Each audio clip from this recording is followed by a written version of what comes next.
নমস্কার, Dinhata news live 24-এ সকলকে স্বাগতম। কোচবিহার জেলার সিতাই গিরিধরী ব্রিজ এলাকায় ধর্মীয় ও সামাজিক আবহে শুরু হয়েছে 7 দিনব্যাপী মহাভাগবত যজ্ঞ অনুষ্ঠান। গত কয়েকদিন ধরে এলাকার সর্বস্তরের মানুষ ভক্তিভরে অংশ নিচ্ছেন এই মহোৎসবে। অনুষ্ঠানে বিভিন্ন জায়গা থেকে খ্যাতনামা ভাগবত পাঠকরা উপস্থিত হয়ে প্রতিদিনের মতো ভাগবত পাঠ করছেন। তাদের কণ্ঠে শ্রীমদ্ ভাগবত মহাপুরাণ পাঠে ভক্তদের মধ্যে গভীর আধ্যাত্মিক পরিবেশ তৈরি হচ্ছে। ভক্তদের জন্য প্রতিদিনই আয়োজন করা হচ্ছে নিত্যনিষ্ঠা ভাগবত পাঠ অনুষ্ঠান ও প্রসাদ বিতরণের ব্যবস্থা। উপস্থিত ভক্তবৃন্দের আন্তরিক অংশগ্রহণে অনুষ্ঠান প্রাঙ্গণ ভরে উঠছে ভজন, কীর্তন ও আধ্যাত্মিক আলোচনায়।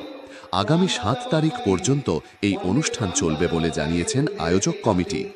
ধর্মীয় ভাবাবেগ ও সাংস্কৃতিক মিলনের এই মহোৎসবকে কেন্দ্র করে গিরিধরী ব্রিজ সংলগ্ন এলাকায় তৈরি হয়েছে উৎসবের আবহ। কথা বললে তাদের প্রাণ বাঁচে, তাহলে এখানে অপরাধ নেই। আরেকটি কোন জায়গায় নিজের আত্মরক্ষার জন্য যদি কেউ অপরাধজনক একটা কথা, মিথ্যে কথা বলে, এতে অপরাধ নেই। আর 3 হলো গুরু বৈষ্ণব এবং ভগবানের সেবার জন্য একটি যদি মিথ্যে কথা বলে ভগবানকে সেবা সন্তুষ্ট করে, ভক্তদের সেবায় সন্তুষ্ট করে, এইখানে ভগবান কোনোদিন পাপ লিখতে পারেন না। প্রেম সে বলো হৃদয় হরিব। জায়গাটা বলে দিই, এখানে কমিটিরা আজকে ভিক্ষা মাদগিরি করে করে এই এত বড় উৎসব ধরে রেখেছে। একজনের বাড়িতে 500 টাকা আর 1 বস্তা চাল দিয়েছে। আরেক বাড়িতে গেছে, এবার উনি দিচ্ছে, গত বছর 5000 টাকা দিছে, এবার 1000 টাকা বের করে দিয়েছে। তাহলে কথাটা কেমন? উনি যদি 5000 টাকা 2 বস্তা চাল ডাল দিতে পারে, আপনি কেন দিবেন না? উনি কিন্তু 500 টাকা 1 বস্তা চাল দিয়েছে, 25 কেজি প্যাকেট তো এখন 1 প্যাকেট দিয়ে দিচ্ছে। হ্যাঁ, উনি যদি 5000 টাকা দেয়, আপনি দিবেন না কেন? দেন দাদা, ভক্তদের সেবার জন্য, দাদা ভগবানের সেবার জন্য। এই যে মিছে কথাটা বলে যে নিয়ে এলো, তাই বলে কি তারা পকেট ভর্তি করলো? পকেট ভর্তি করছে মায়েরা? ভক্তের সেবা, ভগবানের সেবা হচ্ছে। এবং এই আমাদের গিরিধারীর তীরে আজকে যে মন্দির উদ্বোধন করবার, মন্দিরটি করবার জন্য সকলেই সংকল্প করছে, এর একটা মোটা অর্থের প্রয়োজন আছে কিনা? আছে কি নেই? আচ্ছা, তাহলে এই অনুষ্ঠানের মধ্য দিয়ে আজকে এখানে মন্দির প্রতিষ্ঠান হবে, এখানে ব্যাস আসন তৈরি হবে। প্রতি বছর এই যে যেমন একটু ঝড় এলো, তাতেই আমাদের পুটলি গুছিয়ে যাওয়ার জন্য সবাই প্রস্তুতি নিয়েছি, তাই না? এই পুটুলি যেন গুছাইতে না হয়, একবার এসে পড়লে যেন আর এখান থেকে যেতে হয় না।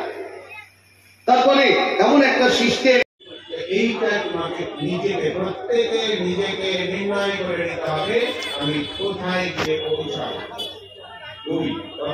নমস্কার, বলছি যে আপনাদের যে কোনাছাত্রা এখানে যে অনুষ্ঠান হচ্ছে, এটা কিসের অনুষ্ঠান হচ্ছে এবং কত বছর ধরে হচ্ছে? এটা হচ্ছে শ্রী শ্রী ভাগবত জয়ন্তী উৎসব। এটা এবছরে 20তম বার্ষিকী অনুষ্ঠান। এখানে 20 বছর ধরে এই অনুষ্ঠান চলছে। 20 বছর ধরে এই ভাগবত যজ্ঞ অনুষ্ঠান চলছে। এখানে এবছর কোন কোন জায়গা থেকে ভাগবত পাঠকরা এসছেন?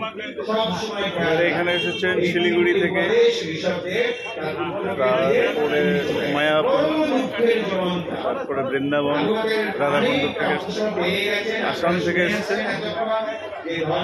এবং কুন্ডিবাড়ি থেকে এসছে এবং বিভিন্ন রকম জায়গা থেকে নানা রকম পাঠক আসে। তারা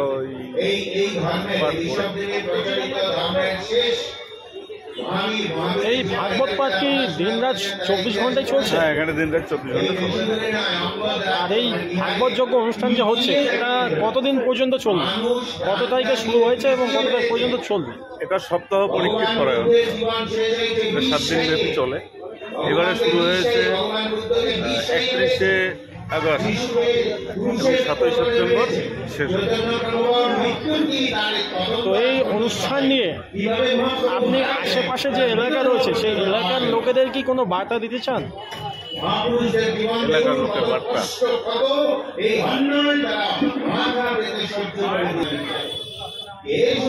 তো এই যে অনুষ্ঠান মহতী ভাগবত যজ্ঞ অনুষ্ঠান, এই অনুষ্ঠানে আশেপাশে এলাকার লোককে কি বার্তা দিতে চান?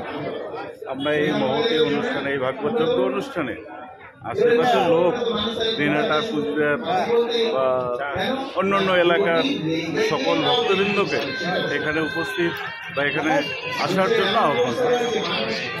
আপনার নাম? আমার নাম বাসুদেব রায় সরকার। আপনি এই ভাগবত যজ্ঞ অনুষ্ঠানে কোন দায়িত্বে রয়েছেন? আমি ক্যাশ কাউন্টারের দায়িত্বে রয়েছি। ধন্যবাদ।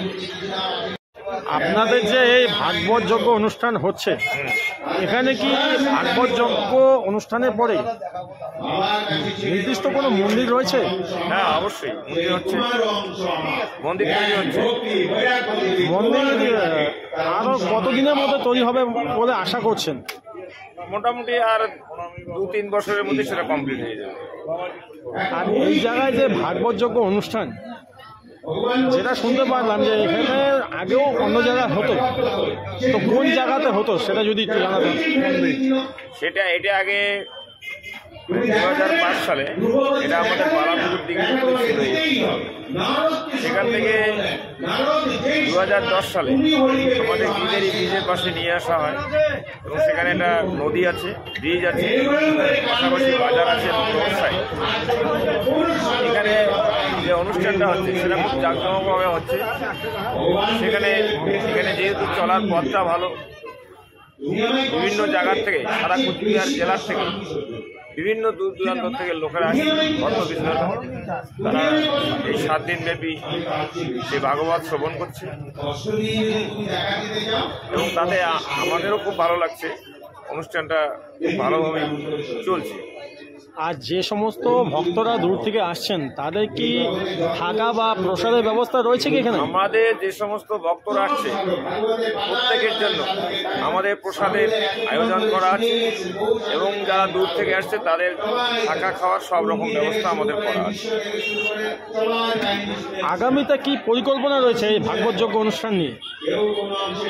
আমরা এটা চাচ্ছি যে মন্দির সংকল্পটা আছে সেটা খুব দ্রুত গতিতে সম্পন্ন হয়। এখানে যাতে বছরে বিভিন্ন ধরনের যে কতগুলো অনুষ্ঠান আছে, ধর্মীয় অনুষ্ঠান, সেগুলো যাতে আমরা বাস্তবায়িত করতে পারি সেই পরিকল্পনা আমাদের আছে, যদি মন্দিরটা আমরা স্থাপন সঠিকভাবে দিতে পারি। আর যারা বিভিন্ন এলাকার যে ভক্তবৃন্দ রয়েছে তাদের উদ্দেশ্যে কি বলবেন? না, আমরা তাদের কাছে যাই, প্রতি বছরেই যাই, তাদের বাড়িতে যাই, তাদের সঙ্গে দেখা করি এবং তাদের সঙ্গে আমরা শেয়ার করি যে আমাদের মন্দির কীভাবে চলবে, অনুষ্ঠানটা কীভাবে হবে। প্রত্যেকের কাছে আমরা সাহায্যের জন্য হাত বাড়াই। তারা নিজের এলাকা থেকে যথাসাধ্য যে যতটুকু পারে প্রত্যেকেই তারা বহন করে নিয়ে আসে এবং আমাদের এই 7 দিনব্যাপী যে ভাগবত যজ্ঞ অনুষ্ঠান হয় সেখানে তারা সমাপন করে ভক্তবৃন্দদের। এবং যেমন দিনহাটা বা অন্যান্য জায়গার যারা ভক্ত রয়েছেন তারা কি বলবেন এই অনুষ্ঠানে আসার ব্যাপারে? না, আমাদের বিভিন্ন জায়গা থেকে যে ভক্তরা আসে তারা আমাদের কাছে আসে, বসে, তাদের আমাদেরকে যেটা প্রকাশ করে যে এটা আপনাদের ভীষণ ভালো লাগে ওদেরকে, যে এটা যে হচ্ছে আপনাদের কাছে আমরা হয়তো জানিনি, কোনো কারণে কেউ হয়তো ওইদিকে আসছে ঘুরতে দেখে অনুষ্ঠানটা হচ্ছে, শুনে তাদেরকে তো খুব ভালো লাগে এবং তারা আমাদেরকে এখন প্রতিনিয়ত বিভিন্ন জায়গার থেকে লোক আসতেই এবং আমরাও আশা করি যাতে ভক্তবৃন্দরা দূর থেকে আসে, এটা যাতে আরো খুব বৃহত্তর জায়গায় যাতে আমরা নিয়ে যেতে পারি সে পরিকল্পনা আমাদের আছে। মানে যে এই যজ্ঞ অনুষ্ঠানটা যাতে আরো ভবিষ্যতে বড় থেকে বড় হয় সেই পরিকল্পনা আমাদের আছে। আপনার নাম? আমার নাম ভূপেন চন্দ্র। আপনি এই অনুষ্ঠানে কোন দায়িত্ব রয়েছেন? আমি এই অনুষ্ঠানের সদস্য হিসেবে আছি এবং এই এলাকার গ্রাম পঞ্চায়েত হিসেবেও আছি। ধন্যবাদ।